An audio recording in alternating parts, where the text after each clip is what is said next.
Hello everyone, अस्सलाम वालेकुम। आप सब ने आब हयात तो ज़रूर पढ़ा होगा और आब हयात में बहुत सारी बातें नोटेड है। सबसे ख़ास बात इसकी है कि इसमें सूद के मुताबिक एक मुसलमान एक आइडल नॉर्मल ज़िंदगी कैसे जीता है, और उससे भी बहुत बेहतर है कि इसमें आप सल्लल्लाहु अलैहि वसल्लम की आखिरी खुतबा है जो मुझे बहुत हिट करती है, बहुत पसंद आता है।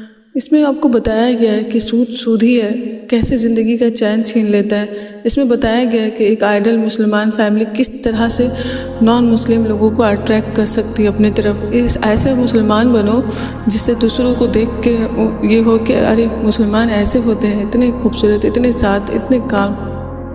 और इसमें बच्चों के साथ कैसे पेश आते हैं, उन्हें कैसे समझाया जाता है, ये सारी बातें नोटेड है। पर इसमें सबसे ख़ास बात जब इमामा और सलार मक्का में होते हैं और इमामा उसे कहती है कि क्या तुम्हें खुतबा याद है, तो सलार कहता है हाँ कुछ याद है। तो इमामा कहती है मुझे याद है। तो वहाँ पे जो लाइन्स आती है ना, वो मुझे बहुत ज़्यादा पसंद है। आदम मक्का की ज़मीन पर 100 साल बाद उस खुतबा को हवा की ज़ुबान से सुनने की तैयारी कर रहा था। जो कोई 100 साल पहले आखिरी नबी सल्लल्लाहु अलैहि वसल्लम ने दीन की तकमील का ऐलान करते हुए दुनिया भर के इंसानों के लिए दिया था, सिर्फ मुसलमानों के लिए नहीं, सब तारीफ़ अल्लाह के लिए है। हम उसी की हम्द व सना करते हैं, उसी से मदद व मग़फ़िरत चाहते हैं और उसी के सामने तौबा करते हैं और उसी के दामन में अपने नफ्स की खराबियों और बेअमाल से पनाह चाहते हैं। जिसको अल्लाह ताला हिदायत दे दे उसे कोई गुमराह नहीं कर सकता, और जिसको वो गुमराह कर दे उसे कोई हिदायत नहीं दे सकता।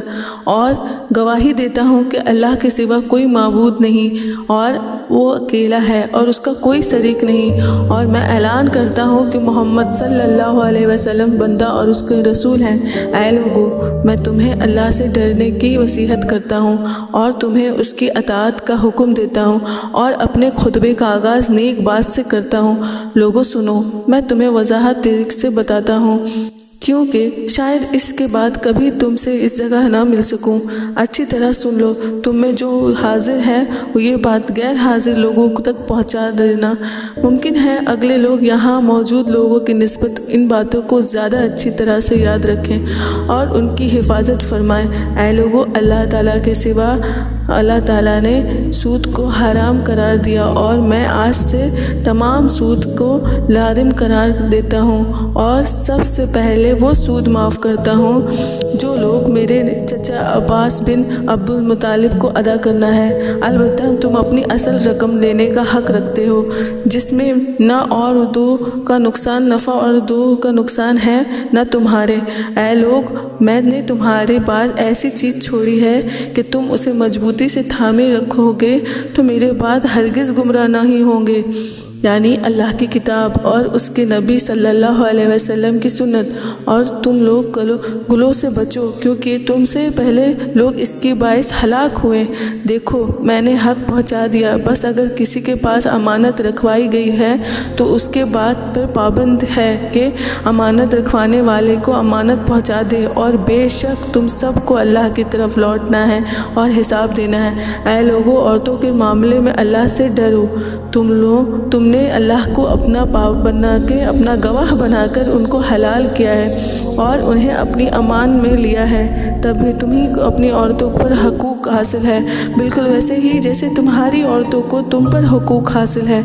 उन पर तुम्हारा हक़ है ये कि वो किसी ऐसे शख्स के साथ दोस्ती ना करे जिसे तुम पसंद नहीं करते और तुम्हारी हरमत की निगहबानी करे, और अगर वो तुम्हारी फर्मा बरदार रहती हैं तो फिर ये उनका हक़ है कि तुम उनके साथ अच्छा सलूक करो, उनको नान व नफ़े के जिम्मेदारी उठाओ। ऐ लोगों, तुम्हारे खून, तुम्हारे माल एक दूसरे के लिए इसी तरह मुहतरम है जैसे आज का ये दिन, अरफा का दिन, ये महीना जिलहज्जा का और ये शहर मक्का। खबरदार, ज़माने जहालियत की हर रस्म और तरीका आज मेरे कदमों के नीचे है और जहालियत के खून माफ़ कर दिए गए हैं, और पहला खून जो मैंने अपने खूनों से माफ़ करता हूँ वो अब इब्ने राबिया हारिस का खून है। देखो, मेरे बाद गुमराह ना हो जाना, फिर एक दूसरे की गर्दनें मांगने लगो। ऐ लोगों, ना तो मेरे बाद कोई नया पैगंबर या नबी आएगा और ना तुम्हारे बाद कोई नई उम्मत आएगी। मैं तुम्हारे पास अल्लाह की کتاب اپنی سنت چھوڑے جا رہا ہوں، اگر تم ان پر عمل کرو تو کبھی گمراہ نہیں ہوگے، اور شیطان سے خبردار ہو، وہ اس بات سے مایوس ہو چکا ہے کہ زمین پر اس کی پرستش کی جائے گی، لیکن اس بات پر راضی ہے کہ تمہارے درمیان فتنہ فساد پیدا کرتا رہے گا۔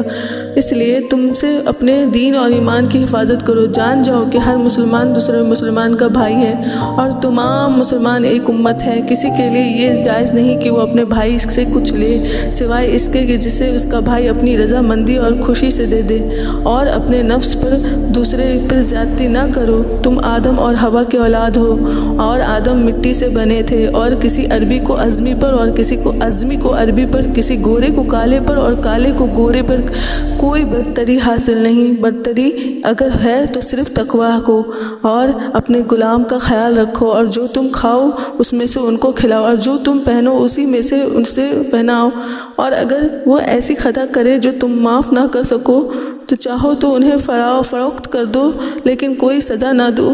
خوب سن لو، اپنے پروردگار کی عبادت کرو، 5 وقت کی نماز قائم کرو، رمضان کے روزے رکھو، اپنے مال کی زکوٰۃ خوشی سے ادا کرو، اپنے حاکم کے اطاعت کرو چاہے وہ ایک ناک کٹا جیسی ہی کیوں نہ ہو، اور اس طرح اپنے رب کی جنت میں داخل ہو جاؤ۔